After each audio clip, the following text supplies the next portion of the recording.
అధిక బరువుతో బాధపడుతున్నారా? వినీలాస్ వెయిట్ లాస్ డైట్ ప్లాన్ తో ఇంటి దగ్గర నుంచి హెల్దీగా బరువు తగ్గండి. నమస్తే and welcome to Suman TV. ఈ రోజున భారతదేశ వ్యాప్తంగా ఒక విషయం ఒక బర్నింగ్ టాపిక్ లాగా రగిలిపోతోంది. సనాతన ధర్మం, భారతీయ సంస్కృతి, హైందవ సంప్రదాయం వీటన్నిటికి మీద ఒక దాడి జరుగుతుందనేటువంటి ఒక ఆందోళనకరమైనటువంటి పరిస్థితి నెలకొన్నటువంటి నేపథ్యంలో ముఖ్యంగా ఈ హైందవులందరూ, హిందువులందరూ కూడాను పరమ పవిత్రంగా భావించే తిరుపతి లడ్డూ విషయంలో జరుగుతున్న వివాదం దేశంలో ప్రకంపనలు సృష్టిస్తుంది. ప్రతి ఒక్కళ్ళు కూడాను దాన్ని ఆ ప్రసాదాన్ని చేతిలోకి తీసుకోగానే ఒళ్ళంతా ఒక రకమైనటువంటి ఆనందానుభూతికి, ఒక గగురుపాటుకి గురి చేసేటువంటి ఒక అద్భుతమైనటువంటి ఆ ప్రసాద స్వీకరణ అనేటువంటి కార్యక్రమం పట్ల జరుగుతున్నటువంటి అపరాధం, అపచారం ఈ దేశంలో ప్రకంపనలు సృష్టిస్తున్నటువంటి నేపథ్యంలో ఈ విషయం మీద మనతో మాట్లాడటానికి ప్రముఖ నటులు, నిర్మాత, రియల్టర్, చలనచిత్ర ప్రముఖులు, రాజకీయ రంగ ప్రముఖులు మురళీమోహన్ గారు ఉన్నారు. మురళీమోహన్ గారు నమస్తే అండి. నమస్తే అండి. మీ దృష్టికి వచ్చి ఉంటుంది జరుగుతున్నటువంటి వివాదం ఏంటో, తిరుపతి లడ్డూ ప్రసాదం మీద జరుగుతున్నట్టు వివాదం, దాని మీద జరుగుతున్నట్టు చర్చోపచర్చలు ఒక చూస్తున్నామండి. రెగ్యులర్గా చూస్తూనే ఉన్నాం న్యూస్ ఛానల్స్ వాటిలో కూడా. చాలా బాధాకరం. ఎందుకంటే ఏ మతం వాళ్ళకైనా ఎవరికైనా వాళ్ళకు దేవుడు అనేవాళ్ళు ఉంటారు. అందరికీ ఒకళ్ళే ఉండాలనేది లేదు. క్రిస్టియానిటీ వాళ్ళు చూసుకున్నారంటే జీసస్ క్రిస్ట్ని చేస్తారు. అలాగే ముస్లిం సోదరులు ఉన్నారంటే వాళ్ళు అల్లా చూస్తారు. మన హిందువుల్లోకి వచ్చేటప్పటికి మనకేంటంటే వీఆర్ డిఫరెంట్.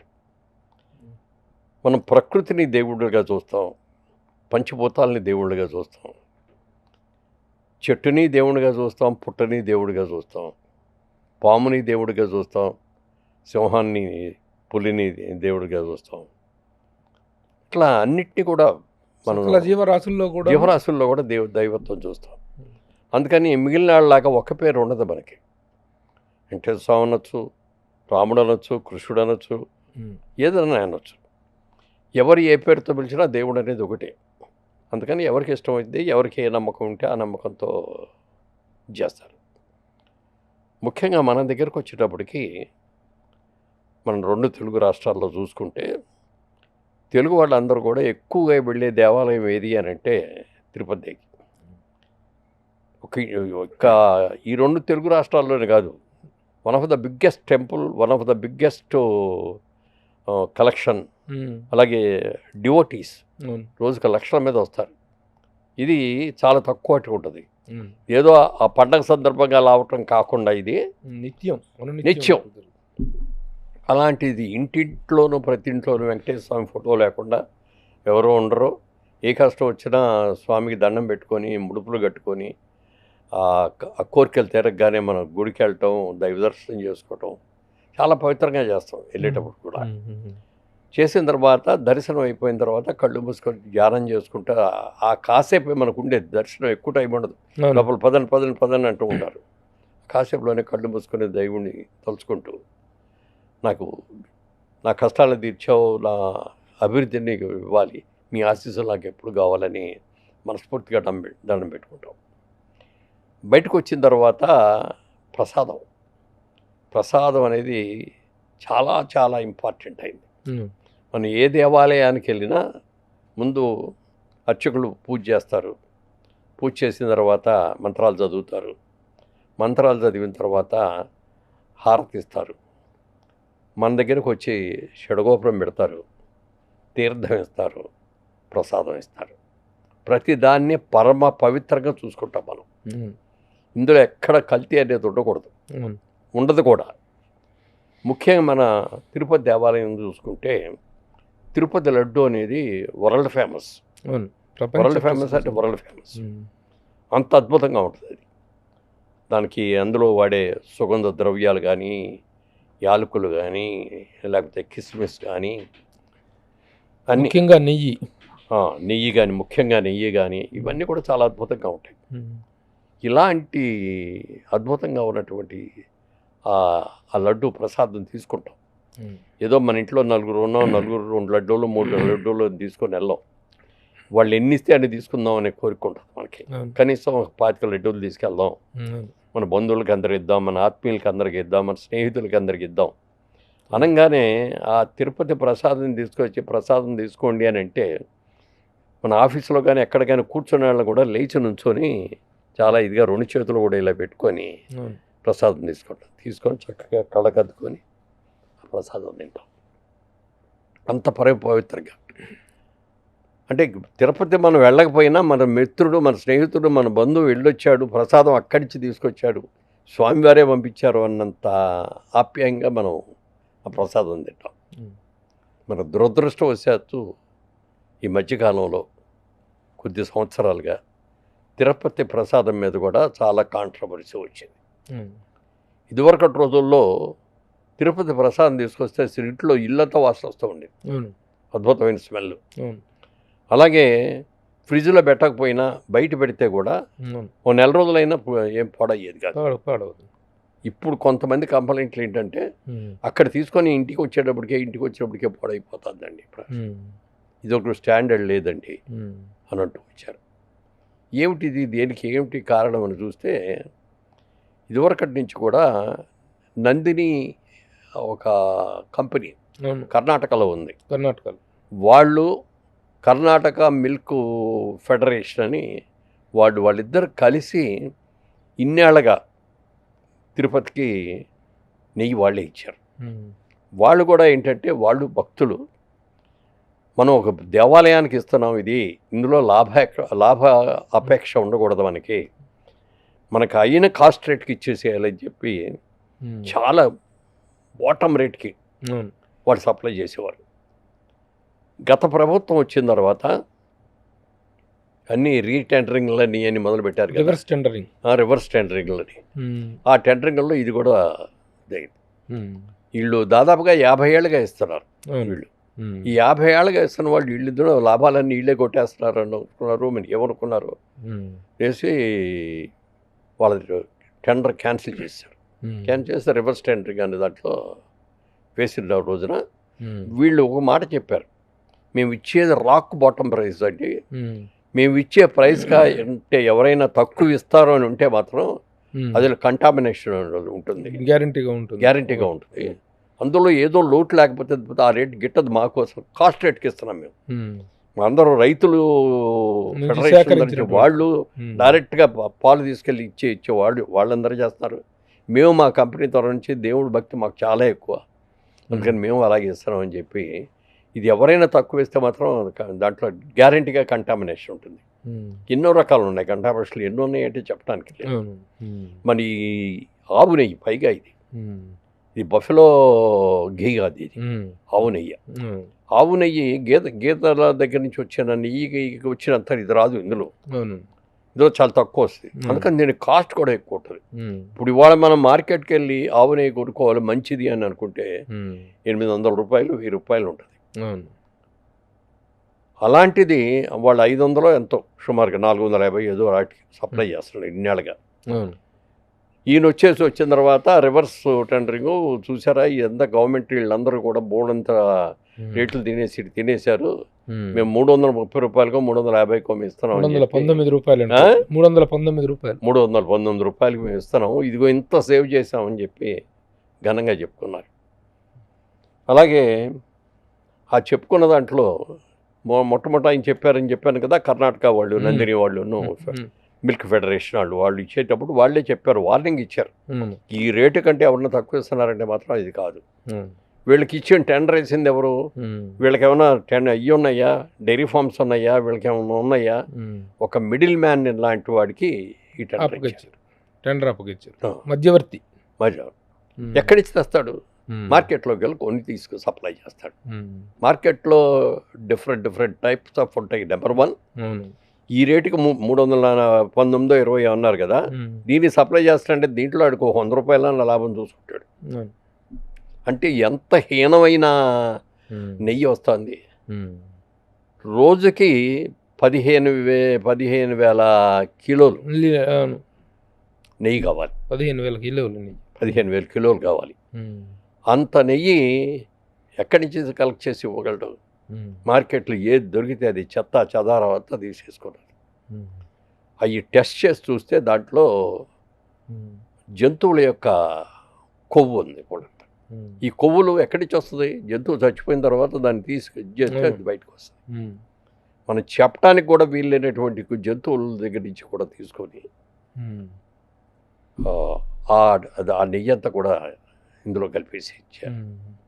ఆ వాసన పోవటానికి కూడా అది ఏదో చేసి మొత్తం మీద మంచి నూనె అన్నట్టుగానే సప్లై చేశారు. ఎవరికి కూడా అనుమానం రాలా.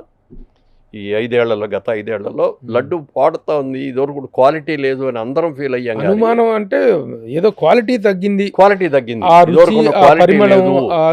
పరిమళం అనేటువంటిది పోయింది, పరిమళం పోయింది, లడ్డు రుచి పోయింది, ఇదివరకు ఉన్నట్టుగా నెల రోజులు ఉండట్లేదు, నిలవక సామర్థ్యం. ఒక్కొక్కడు కొంతమంది తిరుపతిలో కొనుక్కొని మర్నాడు ఇంటికి వచ్చేటప్పటికి ఇంటికి వచ్చి లడ్డు చూస్తే పాడైపోయి ఉంటుంది. అందుకని దానికి ఉన్న వాల్యూ అంతా పడిపోయింది. కానీ ఎందుకు జరుగుతుంది, ఎలా జరుగుతుంది అనేది మనకెవరికి తెలియదు. దీన్ని జనరల్గా సిస్టమ్ ఏంటంటే ఏ ప్రోడక్ట్ అయినా వచ్చినప్పుడు దానికి ల్యాబ్కు పంపించి టెస్ట్ చేయించాలి. మరి గత ప్రభుత్వం ఉన్నప్పుడు అవి జరగల. వాళ్ళే సప్లై చేసి వాళ్ళే టెండర్స్ కాల్ఫర్ చేసి రివర్స్ టెండరింగ్లు చేసి వచ్చినాయి కదా. అది తర్వాత అనుమానాలు వచ్చి చేస్తే చాలా చోట్ల పంపించారు, ఒక ల్యాబ్కి కాదు, చాలా చేపలకి గుజరాత్లో కొన్ని ల్యాబ్స్కి పంపించారు, ఇంకెక్కడో కొన్ని ల్యాబ్స్కి పంపించారు. చేస్తే అన్నిట్లో కూడా కంటామినేషన్ ఉంది, ఇందులో జంతువుల యొక్క కొవ్వు ఉంది అని క్లియర్గా రిపోర్ట్స్ వచ్చేస్తాయి. ఇది ఉద్దేశపూర్వకమైనటువంటి చర్యగా మీరు భావిస్తున్నారా? అంటే ఒక తిరుమల దేవస్థానం యొక్క పవిత్రత ఔన్నత్యం పట్ల ఎలాంటి ఒక భక్తిభావం లేనటువంటి వ్యక్తులు చేసినటువంటి చర్యగా భావిస్తున్నారా? ఎలా దీన్ని మీరు మీ విశ్లేషణ ఏంటి దీని మీద? అంటే ఇలాంటివి జరిగేటప్పుడు 2 కోణాలు ఉంటాయండి. ఒక కోణం ఎక్కువ లాభం, డబ్బులు సంపాదించేసేయాలి, ఎలా సంపాదించేసేయాలి, ఇలాంటివన్నీ పనికిరాని కొవ్వులు, లేకపోతే వనస్పతి అని ఉంది, నెయ్యి కంటే వనస్పతి చాలా తక్కువ, డాల్డా. ఆ డాల్డాలు కూడా కలిపేస్తారు. డాల్డా కలిపితే అసలు చేతులు కలిసిపోయినట్టే ఉంటుంది అది. ఈ జంతు కొవ్వులు ఇవన్నీ వచ్చేటప్పటికి మరీ హీనం అది. అది 500 రూపాయలు ఉన్నది 330కో 320కో ఇస్తున్నారు అంటే 800 ఉన్నది. 800 తక్కువ, అది ఎంతో కరెక్ట్ రేటు తెలీదు. 800 రేటుది 320కి ఇస్తున్నారు అంటే ఇందులో లాభాపేక్ష ఉందని నేను అనుకోను. కేవలం ఏంటంటే ఈ తిరుపతి అనేదాన్ని, ఈ తిరుపతి లడ్డు అనేదాన్ని, ఆ దేవాలయాన్ని అన్పాపులర్ చేయడం కోసం చేసిన ఆలోచన అని నా ఫీలింగ్. ఒక లడ్డూ విషయంలోనే కాకుండా అక్కడ జరిగేటువంటి నిత్య అన్నదానం విషయంలో కానీ, అక్కడ జరగాల్సినటువంటి చాలా విషయాల్లో కూడాను వైలేషన్ అనేటువంటిది జరిగిందని, అన్యమత ప్రచారాలు విపరీతంగా జరిగినాయని, అన్యమతాలకు సంబంధించిన వ్యక్తులను అక్కడ ఉద్యోగులుగా చేశారనేటువంటి అభియోగాలు కూడా తీవ్ర స్థాయిలో వస్తున్నటువంటి వాటి మీద ఏం చెప్తారు? అసలు ఈ లడ్డు అనేదండి 1707లోనో ఎప్పుడో మొదలైందండి. ఇది ఎక్సలెంట్ క్వాలిటీ అన్నమాట. ఆ రోజు నుంచి ఈ రోజుకి ఆ క్వాలిటీ మెయింటైన్ చేస్తారు. ముందు తొలుత ఓన్లీ వడ ఉండేది, వడ తర్వాత బూందీగా తీసుకురావటం, దానికి కూడా చేసిన తర్వాత ఆ క్వాలిటీ ఆ రోజు నుంచి కూడా ఈ రోజు దాకా ఉండటం ఒక ఇది. తర్వాత ఏమో దీనికి ఒక ట్యాగ్ వచ్చింది, మనందరం అతి పవిత్రంగా భావించే అపురూప ప్రసాదం తిరుపతి లడ్డు. 300 ఏళ్ల పైగా చరిత్ర కలిగిన లడ్డు మన తిరుపతి లడ్డు. 1715వ సంవత్సరంలో ప్రారంభించారు ఈ లడ్డు చేయటం అనేది. బూందీ నుంచి ఇది చేయటం, ముందు బూందీ వండుతారు, తర్వాత బెల్లంతో ఇది కలిపి చేస్తారు. దీనికి ప్రత్యేకమైన ఫార్ములా శ్రీ కళ్యాణం అయ్యంగార్ అని ఒక అయ్యంగార్ తమిళియన్, ఆయన ప్రారంభించారు. ప్రారంభించిన తర్వాత దీనికి ప్రత్యేకమైన ఆరంభం, అందరూ కూడా మంచి ఇది వచ్చింది. 10 మందితో పంచుకుంటే అదొక పుణ్యం అని ఇచ్చుకునేవాళ్ళు పుచ్చుకునేవాళ్ళు కూడా ఇది చేస్తూ ఉంటారు. తిరుపతి వెళితే మన కోసమే కాకుండా మన బంధువుల కోసం కూడా మనం చాలా ఎక్స్ట్రా కొనుక్కొని వచ్చి మనం చేస్తూ ఉంటాం. ఇది వరల్డ్ వైడ్గా ఫేమస్ ఉన్నటువంటి G1 ట్యాగ్. G1 ట్యాగ్ అనేది బెస్ట్ ప్రోడక్ట్స్కి ఇస్తారు ఒక సర్టిఫికెట్. అది సర్టిఫికెట్ ఐఎస్ఐ మార్కు లాగా. ఐఎస్ఐ కంటే ఐఎస్ఐ మన ఇండియన్ స్టాండర్డ్స్. ఇది వరల్డ్ వైడ్. ఇది ఈ ట్యాగ్ తిరుపతి ప్రసాదానికి వచ్చింది. అలాగే 50 ఏళ్ల క్రితం మన పోస్టల్ డిపార్ట్మెంట్ వాళ్ళు ఒక ప్రత్యేకమైన స్టాంప్ వేశారు, తిరుపతి లడ్డు స్టాంప్. తిరుపతి లడ్డు ఫోటో వేసి 5 రూపాయలు స్టాంప్గా వేశారు. అది ఎంత క్వాలిటీ బాగోపోతే చేస్తారండి ఇది. అవును. మరి ఎన్నో దేవాలయాలు ఉన్నాయి, ఎన్నో ప్రసాదాలు ఉన్నాయి. ఒక ఉమ్. తిరుపతిలో డూకే వేశారు అంటే దాని ప్రత్యేకత అది. ఉమ్. అలాంటి దాన్ని వాళ్ళ ఈ కండిషన్లో చెప్తుంటే ఎంత బాధగా ఉందంటే, ఉమ్. నా ఫ్రెండ్స్ చాలామంది ఎన్ఆర్ఐస్ ఉండి ఉమ్. వాళ్ళు అమెరికా నుంచో లేకపోతే యూకే నుంచో ఫోన్లు చేసేసి, ఉమ్. ఏమండి ఈ వార్త విన్న కాడికి మాకు కళ్ళెంబడి నీళ్ళు వచ్చేస్తాయండి, ఇన్నాళ్ళు ఈ ప్రసాదం మనం తినదే, ఉమ్. ఈ ఇందులో నాన్ మరి వెజిటేరియన్స్ బోలెంత మంది ఉంటారు, అవును. ఆ వెజిటేరియన్స్ అందరూ కూడా మేము మాతో ఈ ప్రసాదాలు తినిపించారా ఉమ్. అని వాళ్ళు పడ్డ బాధ ఇంత అంతా కాదండి. అవును. అయితే తిరుపతి దేవాలయంలో మనకి తిరుపతి కాదు ఏ దేవాలయమైనా ఉమ్. అన్య మతాల వాళ్ళు ఎవరైనా వచ్చేటప్పుడు వాళ్ళు ఒక ఇది ఇవ్వాలి, అవును. డిక్లరేషన్. డిక్లరేషన్ ఫారం మీద సంతకం పెట్టాలి. పెట్టి మేము ఫలానా మతం వాళ్ళు ఏదో అని హిందూ చెప్పి, మతం పట్ల మాకు విశ్వాసం ఉంది, గౌరవం ఉంది అని చెప్పచ్చు. అందుకని పెట్టాలి. అవన్నీ పెడితేనే వాళ్ళని ఎలవ్ చేస్తారు, లేకపోతే ఎలవ్ చేయరు. ఉమ్. కానీ మన ముఖ్యమంత్రి గారు, గత ముఖ్యమంత్రి గారు ఉమ్. చాలాసార్లు వెళ్ళారు తిరుపతి. ఉమ్. ఆయన ఏ రోజున కూడా ఈ డిక్లరేషన్ ఫారం ఇస్తే కూడా అసలు లెక్క చేయలేదు, ఉమ్. ఏ రోజున కూడా ఇది చేయలేదు. ఉమ్. అలాగే స్వామివారికి బట్టలు ఇవ్వడానికి కానీ, స్వామివారి ఇది చేయడానికి కానీ భార్యాభర్తలు ఇద్దరు కలిసి వెళ్తారు, అవును. దంపతి సమేతంగా వెళ్తారు. సతీ సమేతంగా వెళ్తారు. ఉమ్. ఏ రోజున ఆయన సతీ సమేతంగా అక్కడికి వెళ్ళాలి. ఉమ్. ఉమ్. మరి ఇవన్నీ ఇక్కడ చూస్తుంటే ఉమ్. మన డిగ్రేడ్ చేయడం కోసం చేశారా ఇది, ఉమ్. నిజంగా లేకపోతే దేవుణ్ణి అన్పాపులర్ చేయడం కోసం చేశారా అనేది ఆలోచిస్తే ఉమ్. నాకు రెండో కారణమే కరెక్ట్ అని. బలంగా కనిపిస్తుంది. ఉమ్. ఓకే. అక్కడ అలాగే ఇవి అన్నదానం అనేటువంటిది, అన్నదానం Yeah. కూడాను చాలా గొప్ప గొప్ప ప్రక్రియ ఆ రోజున స్టార్ట్ చేయడం జరిగింది. 1985లో ఎన్టీ Oh. రామారావు గారు స్టార్ట్ చేయించారు. ఎన్టీ రామారావు గారు ముఖ్యమంత్రి అయింది 83లో ఉమ్. ముఖ్యమంత్రి అయ్యారు ఆయన. ఉమ్. 85లో నిత్యాన్నదానం అనే స్కీమ్ని అవును. రామారావు గారే ఇది చెప్పి తిరుపతి దేవస్థానం ద్వారా చేయించేసి ఉమ్. ఎంతోమందికి అందరికి కూడా ఒక అప్పీలు ఇచ్చారు ఆయన. అవును.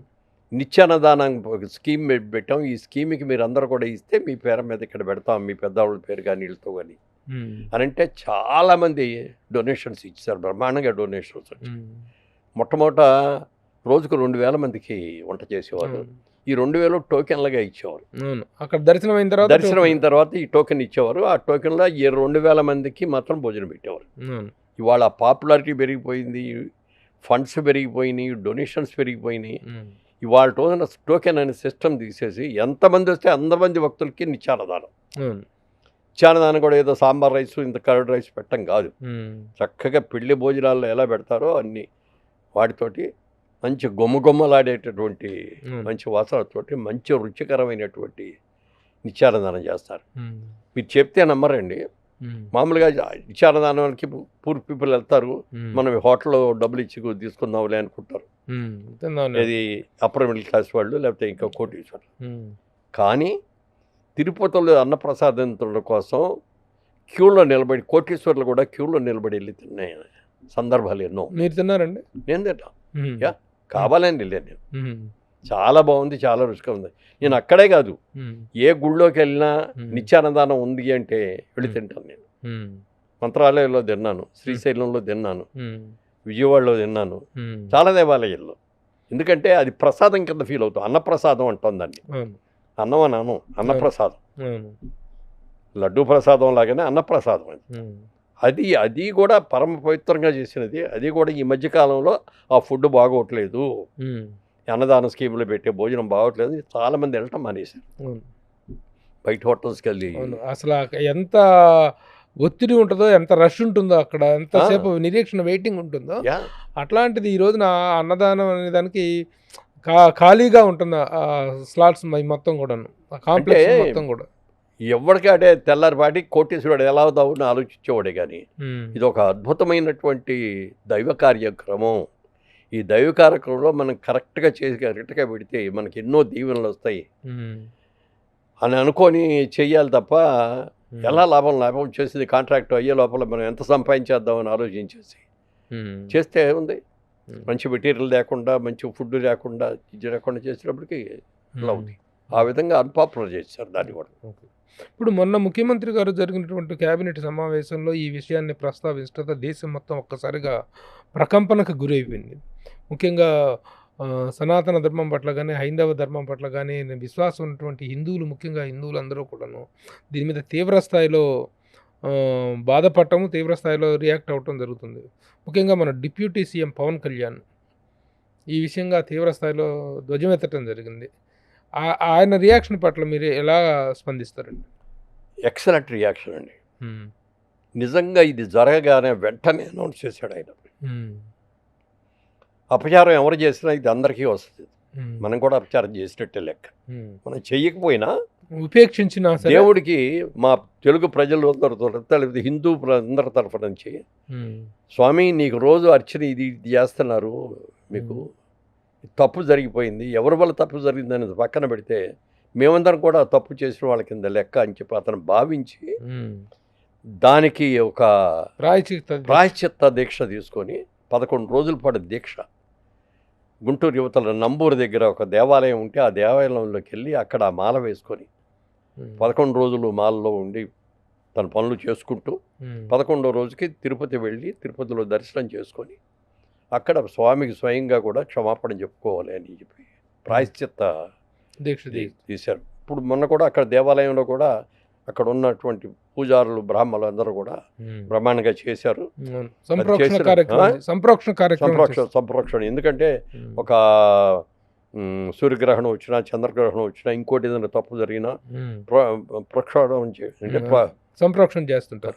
సంప్రోక్షణ, ఆ సంప్రోక్షణ చేయటం అనేది ఒక అలవాటు. అది ఇది వచ్చేటప్పటికి కంప్లీట్గా టెంపుల్ మొత్తం యాజ్ ఇట్ ఈస్గా కంప్లీట్గా అంతా కూడా వాటర్తో కడిగిచ్చేసి అది చేసి సంప్రోక్షణ చేశారు. ఇది అనుకోకుండా ఒక రాజకీయ వివాదంగా మారింది అనేటువంటిది అనుకోకుండా ఏం కాదు, జరిగింది. ఒక గత ప్రభుత్వం చేసినటువంటి ఒక తప్పిదాన్ని ఈ ప్రస్తుత ప్రభుత్వం, కూటమి ప్రభుత్వం వాళ్ళు దాన్ని పాయింట్అవుట్ చేయటం, దాన్ని వెలికి తీయటం అనేటువంటి దీనివల్ల ఒక రాజకీయపరమైనటువంటి ఇది ఏర్పడింది. ఎదురు దాడి జరుగుతూ దాడులు, ప్రతిదాడులు జరుగుతూ ఉన్నాయి. ఈ వాతావరణం ఎలా అనిపిస్తుంది? ఇది ప్రభుత్వాన్ని అన్పాపులర్ చేయటం కోసం వాళ్ళు ఇది పెట్టిన ఇది. వాళ్ళు ఏ పార్టీ ఏ ప్రభుత్వం అనేది కాదు అసలు. ఇనానిమస్గా ఎవరైనా సరే లడ్డు మీద, అక్కడ అన్నదానం మీద కంప్లైంట్ అనేది ఇట్ ఈస్ దేర్. అది మాత్రం చాలా తప్పు. అది ఎవరైనా చెప్పినా ఇవాళ ఒక పార్టీ వాళ్ళు చేస్తే అంతవరకే వస్తుంది. వాళ్ళు వరల్డ్ వైడ్ అయిపోయింది. వాళ్ళ అన్ని రాష్ట్రాల్లోనూ విపరీతంగా దీని మీద జరుగుతుంది, అన్ని దేశాల్లో కూడా జరుగుతుంది. ఇంత జరిగింది అంటే అందరూ కూడా ఎనానమస్గా ఇది తప్పు అనేది ఫీల్ అయ్యారు. కాబట్టి వైఎస్ఆర్సీపీలో ఉన్నటువంటి హిందువులు కూడాను, ఆ పార్టీలో ఉన్నటువంటి హిందువులు కూడాను దీని పట్ల తీవ్రమైనటువంటి ఆవేదనకు గురైనటువంటి సందర్భాలు, అలాంటి రియాక్షన్స్ చూడటం జరుగుతుంది. అలాగే మనం అందరం కూడా వెంకటేశ్వర స్వామి అనేది చాలా పవర్ఫుల్ అని మనం అనుకుంటాం. ఎందుకంటే తప్పు చెప్పకూడదు. అక్కడ మన కష్టం వచ్చినప్పుడు దేవుడికి మొక్కుకొని మనం ముడుపులు కడతాం. ఆ కష్టం తీరిన తర్వాత వెళ్ళి దర్శనం చేసుకుని ఆ ముడుపులు చెల్లించి వస్తాం. అది ఎవరైనా అది మర్చిపోయినా ఇది చేసినా మళ్ళీ ఏదో కష్టం వచ్చే తర్వాత ఎప్పుడైనా కష్టం రాగానే దేవుడి దగ్గరికి వెళ్ళి దండం పెట్టి, స్వామి ఈ కష్టం నుంచి నన్ను తప్పించు అని దేవుడికి దండం పెట్టుకొని, ఇది నాకు జరిగిన రోజు నేను కొండకు వచ్చి దర్శనం చేసుకుంటా అని ఒక ముడుపు కూడా కట్టి ఇది చేయటం అనేది ఒక ఆనవాయితీ. అయితే కొన్ని సందర్భాల్లో ఏమిటంటే పని జరిగిపోయి ఆ కష్టం తీరిపోయిన తర్వాత వెళ్ళి దండం పెట్టుకున్నాం, తొందరలో వస్తాం స్వామి అంటాం, తర్వాత మన పనుల్లో మనం మర్చిపోతాం. మళ్ళీ ఏదో కష్టం వచ్చాక కానీ ఇది గుర్తురాదు, అయ్యో లాస్ట్ టైం ఇది వచ్చింది, మనం గుడికి వెళ్ళలేదు, మనం ఇల్లు చేయలేదు అని. అలా చాలా పవర్ఫుల్ అని చెప్పి మనం అందరం వెళ్తూ ఉంటాం, చూస్తూ ఉంటాం. చంద్రబాబు నాయుడు గారు ఆయన మీదకి బాంబ్ బ్లాస్ట్ జరిగింది, మీకు అందరికి గుర్తుంది, అలిపిరి దగ్గర.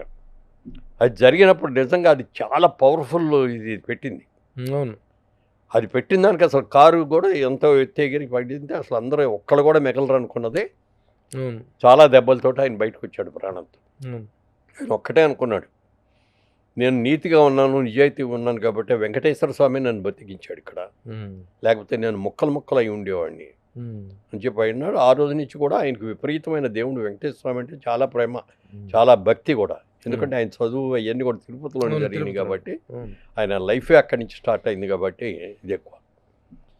అలాగే మరి ఇప్పుడు ఇవాళ కూడా గత 5 సంవత్సరాలుగా లడ్డూలో జరిగినటువంటి వీటి మూలంగా దేవుడు కూడా చూస్తూ ఊరుకోడు కదా. ప్రాయశ్చిత్తం ఇచ్చేశారు. ఆ మాట ఎలక్షన్స్లో చూసాం కదా. ఇంతవరకు తెలుగుదేశం పార్టీకి పెట్టే కదా. ఆంధ్రప్రదేశ్ రాష్ట్రం ఏర్పడిన తర్వాత ఇంత ఇనానిమస్గా ఇంత హయ్యెస్ట్ మెజార్టీస్తో గెలిచింది ఇదే ఫస్ట్ టైం. అవును. జరగడానికి కారణం ఏంటి? స్వామి వెంకటేశ్వర స్వామి తలుసుకోబట్టి తప్పు చేసిన వాళ్ళని శిక్షించాలి కాబట్టి ఆ విధంగా శిక్ష జరిగింది. ఇప్పుడు ఇదే సందర్భంగా పవన్ కళ్యాణ్ సనాతన ధర్మ పరిరక్షణ బోర్డును అనేటువంటి దాన్ని ఒకటి వ్యవస్థీకరించాలి, ప్రతి మతానికి ఉన్నాయి, కానీ హైందవ మతం మీద జరుగుతున్నటువంటి ఏ దాడి మీదనను దానికి ఒక ఇది అంటూ లేకుండా పోతుంది, కాబట్టి సనాతన ధర్మపీఠ అనే వ్యవస్థాపకన జరగాలని అంటున్నారు. దాని మీద ఏం చెప్తారు మీరు? 100% కరెక్ట్ అండి.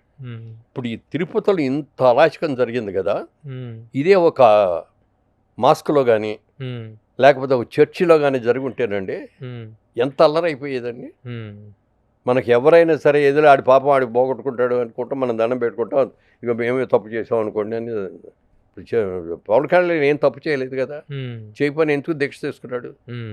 అట్లా మనందరికీ కూడా జనరల్గా హిందువులు సాఫ్ట్ స్పోకెన్ పీపుల్ అండి. అంటే మిగిలిన వాళ్ళు కాదని కాదు నేను చెప్పేది.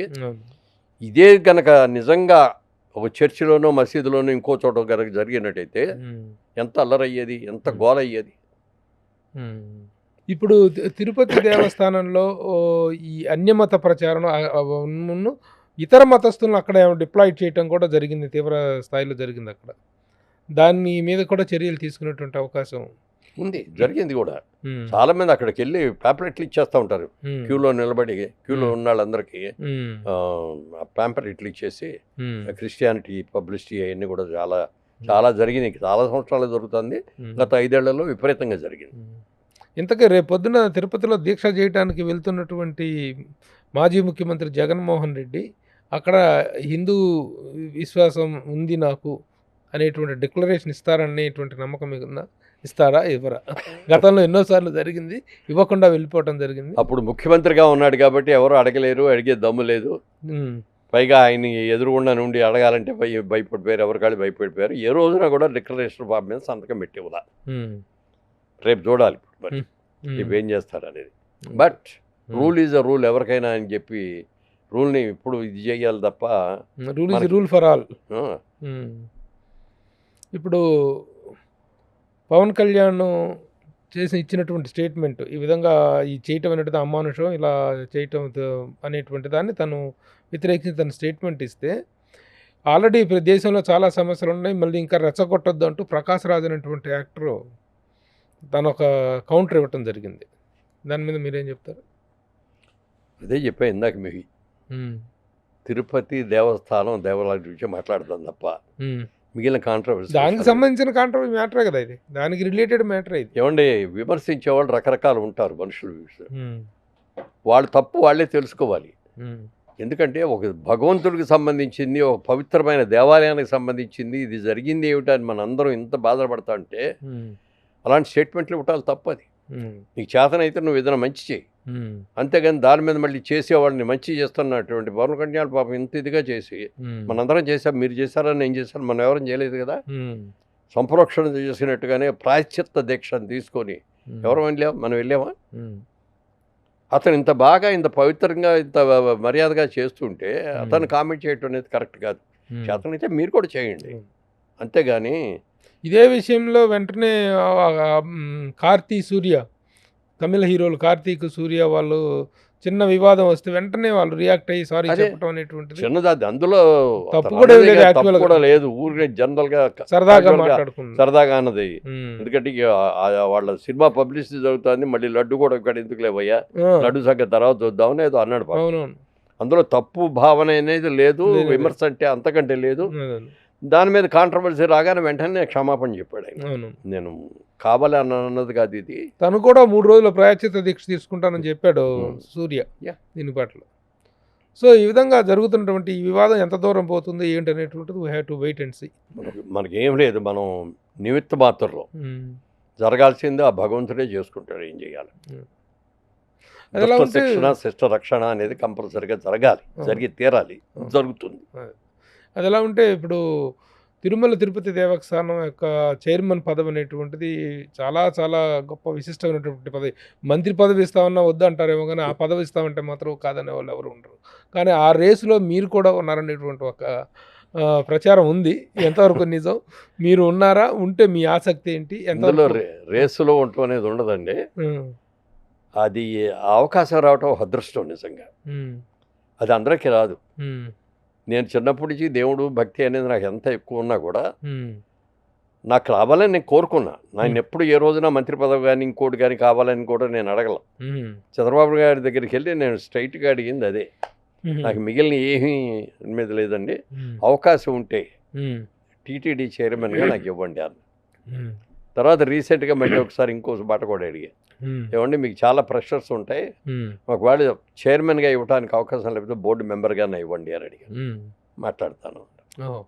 బోర్డు మెంబర్గా చూడొచ్చు మిమ్మల్ని. చైర్మన్గా చాలా చాలా రకాలైనటువంటి జరుగుతుంది. ఎల్వి రమణ గారి పేరు వినిపిస్తుంది. ఇక ఎన్ని ఊహాగానాలు చాలా ఉంటాయి. మరి అది వాళ్ళ రేపట్లో ఫైనలైజ్ అవుతుంది. అదే ఏదేమైనా తిరుపతి మధ్యలో వరదలు రావటం మూలంగా ఇక అంతా వరదల మీద ఇదవటంతో ఆ విషయం కొంచెం వెనకబడిపోయింది అన్నమాట. ఏదేమైనా తిరుమల తిరుపతి దేవస్థానం మీరు మొదటి నుంచి మీరు ఎంత భక్తి అనేటువంటిది మీకుందో, అయ్యప్ప స్వామి దీక్ష తీసుకోవడంలో కానీ తిరుపతి వెంకటేశ్వర స్వామి పట్ల కానీ ఎంత భక్తి ఉంది కాబట్టి త్వరలో మిమ్మల్ని టీటీడీ బోర్డు మెంబర్గా అయినా చూస్తామనేటువంటి ఆశ, అభిలాష ఉంది. మీ అభిమానులందరికీ కూడాను ఆ కోరిక ఉంది. ఆ కోరిక నెరవేరాలని కోరుకుంటూ ఈ విషయం మీద ఈ రోజున రాష్ట్రం అంతా, రాష్ట్రమే కాదు దేశవ్యాప్తంగా కూడా ఒక ప్రకంపనలు సృష్టిస్తున్న ఈ విషయం మీద మీ స్పందన తెలియజేసినందుకు థ్యాంక్స్ అండి. Thank you very much. Thank you. Suman టీవీలో మీ పర్సనల్ అండ్ బిజినెస్ ప్రమోషన్స్ కోసం కింది నెంబర్కి కాంటాక్ట్ చేయండి.